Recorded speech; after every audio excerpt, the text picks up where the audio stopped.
రాష్ట్రీయ స్వయం సేవక్ సంఘ్ నుంచి భారీ ప్రకటన వెలువడింది. మానవీయ సర్ కార్యవాహ్ దత్తాత్రేయ హోసబోలే కీలక ప్రకటన చేశారు. రాజ్యాంగ ప్రవేశిక నుంచి లౌకికం, సోషలిజం అనే పదాలను తొలగించాలని పిలుపునిచ్చారు.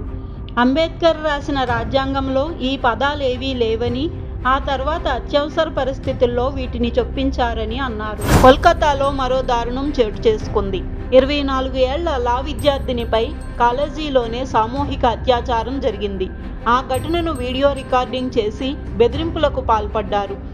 దీనిపై బాధితురాలి కంప్లైంట్ మేరకు టీఎంసీ విద్యార్థి విభాగం నాయకుడు మనోజిత్తో పాటు మరో ఇద్దరిని అరెస్ట్ చేసి రిమాండ్కు తరలించారు.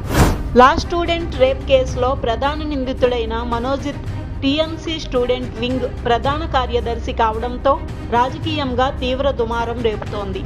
ఎంపీ అభిషేక్ బెనర్జీతో నిందితుడు మనోజిత్ ఉన్న ఫోటోతో పాటు ప్రభుత్వంలో కీలక వ్యక్తులతో నిందితుడు కలిసి ఉన్న ఫోటోలను బీజేపీ షేర్ చేస్తోంది. బనకచర్ల ప్రాజెక్ట్ అంశంపై ప్రజల దృష్టిని మళ్లించేందుకు సీఎం ప్రయత్నిస్తున్నారని మాజీ మంత్రి హరీష్ రావు ఆరోపించారు. బనకచర్ల విషయంపై జరగబోయే కేంద్ర జలశక్తి సమావేశంలో తెలంగాణ ప్రభుత్వం తన వాదనలను బలంగా వినిపించాలని ఆయన డిమాండ్ చేశారు. ఈ నెల 29న కేంద్ర హోంమంత్రి అమిత్ షా నిజామాబాద్లో పర్యటించనున్నారు. జాతీయ పసుపు బోర్డు ప్రధాన కార్యాలయాన్ని ఆయన ప్రారంభించనున్నారు. జిల్లా రైతుల చిరకాల డిమాండ్కు ఉన్న పసుపు బోర్డు కార్యాలయాన్ని అధికారికంగా ప్రారంభించి జాతికి అంకితం చేయనున్నారు.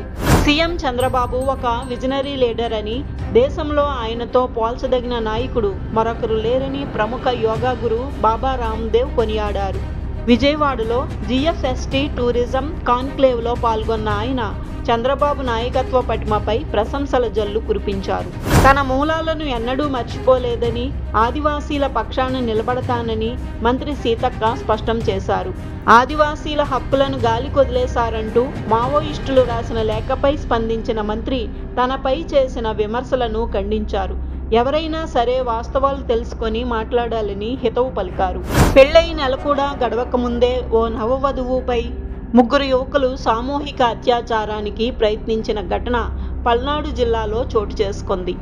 ఈ దారుణంతో తీవ్ర మనస్తాపానికి గురైన బాధితురాలు ఆత్మహత్యకు యత్నించింది. ప్రస్తుతం ఆమె ఆసుపత్రిలో చికిత్స పొందుతోంది. ఫోన్ ట్యాపింగ్కు పాల్పడిన కేసీఆర్, కేటీఆర్లకు ఖచ్చితంగా శిక్ష పడాలని బీజేపీ ఎంపీ కొండా విశ్వేశ్వర్ రెడ్డి డిమాండ్ చేశారు. ఈ కేసులో సిట్ ఎదుట విచారణకు హాజరైన ఆయన వాళ్ళిద్దరికీ జైలు శిక్ష పడాలని డిమాండ్ చేశారు. అప్పట్లో వేధింపుల కారణంగా భయపడి 2 వారాల పాటు బెంగళూరులో తలదాచుకోవాల్సి వస్తుందని ఆవేదన వ్యక్తం చేశారు. తిరుమల లడ్డూ ప్రసాదం కల్తీ వ్యవహారంలో కీలక పరిణామం చోటు చేసుకుంది. ఈ కేసుకు సంబంధించి సిట్ తన విచారణ నివేదికను సుప్రీంకోర్టుకు సమర్పించింది. దర్యాప్తులో వెలుగు చూసిన కీలక అంశాలతో కూడిన ఈ నివేదికను షీల్డ్ కవర్లో సుప్రీంకోర్టుకు అందజేసింది. మధ్యప్రదేశ్ సీఎం ప్రయాణిస్తున్న కాన్వాయ్ కల్తీ డీజిల్ సరఫరా కావడంతో అందులో దాదాపు 19 వాహనాలు మార్గమధ్యంలోనే ఆగిపోయాయి. ఈ ఘటనతో అధికారులు, సిబ్బంది తీవ్ర ఆందోళనకు గురయ్యారు. డీజిల్ ట్యాంకుల్లో నీరు ఉన్నట్లు గుర్తించి విస్తుపోయారు. ప్రపంచ ఆరోగ్య కార్యక్రమాలకు అమెరికా ప్రభుత్వం విడుదల చేసే నిధులలో కోత విధించడంపై బిల్ గేట్స్ ట్రంప్పై తీవ్రమైన హెచ్చరికలు చేశారు.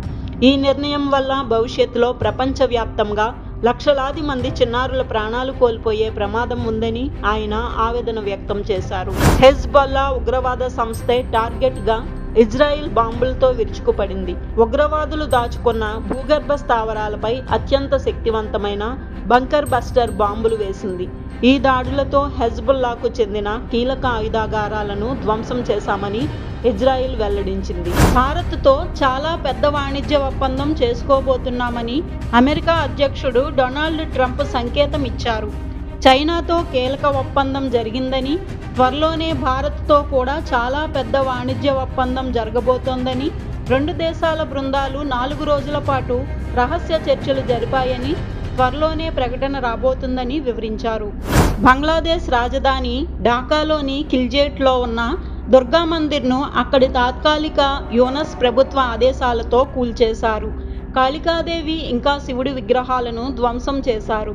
ఆలయ నిర్వాహకులను అక్కడి నుంచి లాగి పడేశారు.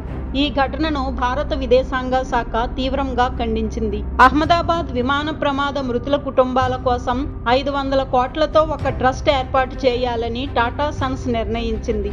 మొదటి బోర్డు సమావేశంలో Tata sons chairman N Chandrasekhar ఈ ప్రతిపాదన తీసుకొచ్చారు. పరిశీలన చేయాలని టాటా గ్రూప్ నాకు సూచించినట్లు సమాచారం. త్రిభాషా రగడ ఇప్పుడు తమిళనాడు నుంచి మహారాష్ట్రకు మళ్లింది. 1 నుంచి 5వ తేదీ వరకు మరాఠీ, ఇంగ్లీష్తో పాటు హిందీని తప్పని చేస్తూ ప్రభుత్వం ఉత్తర్వులు జారీ చేయడంపై శివసేన, మహారాష్ట్ర నవనిర్మాణ సేన పార్టీలు తీవ్రంగా ఖండించాయి. దీనికి వ్యతిరేకంగా పోరాటం చేయాలని ఆ పార్టీలు నిర్ణయం తీసుకున్నాయి. తమిళనాడులో వచ్చే ఎన్నికల్లో తర్వాత బీజేపీ, అన్నాడీఎంకేలతో కూడిన ఎన్డీఏ ప్రభుత్వాన్ని ఏర్పాటు చేస్తుందని కేంద్ర హోంమంత్రి అమిత్ షా అన్నారు. సీఎం అభ్యర్థి అన్నాడీఎంకే నుంచి ఉంటారని స్పష్టం చేశారు. సింగయ్య మృతి కేసులో మాజీ సీఎం జగన్ ఏపీ హైకోర్టులో తాత్కాలిక ఊరట లభించింది. నిందితులపై ఎలాంటి తొందరపాటు చర్యలు తీసుకోవద్దని పోలీసులకు స్పష్టమైన ఆదేశాలు జారీ చేసింది. అనంతరం తదుపరి విచారణను జూలై 1వ తేదీకి వాయిదా వేసింది. ప్రపంచ జనాభా సంక్షోభం దిశగా పయనిస్తోందని, వేగంగా పడిపోతున్న జననాల రేటు మానవాళి మనుగడకే పెనుముప్పుగా పరిణమిస్తుందని టెస్లా చీఫ్ ఎలాన్ మస్క్ ఆందోళన వ్యక్తం చేశారు. పిల్లలను ఎక్కువగా కనడం ద్వారానే ఈ ప్రమాదం నుంచి బయటపడగలమని ఆయన తెలిపారు. మైసా అనే టైటిల్తో సరికొత్త ప్రాజెక్టును ప్రకటించారు. నేషనల్ క్రష్ రష్మిక ఈ సినిమాలో రష్మిక మునుపెన్నడూ కనిపించని సరికొత్త పాత్రలో దర్శనమివ్వనున్నారు. ఈ మేరకు విడుదల చేసిన టైటిల్ పోస్టర్ ప్రేక్షకుల్లో ఉత్కంఠను రేకెత్తిస్తోంది.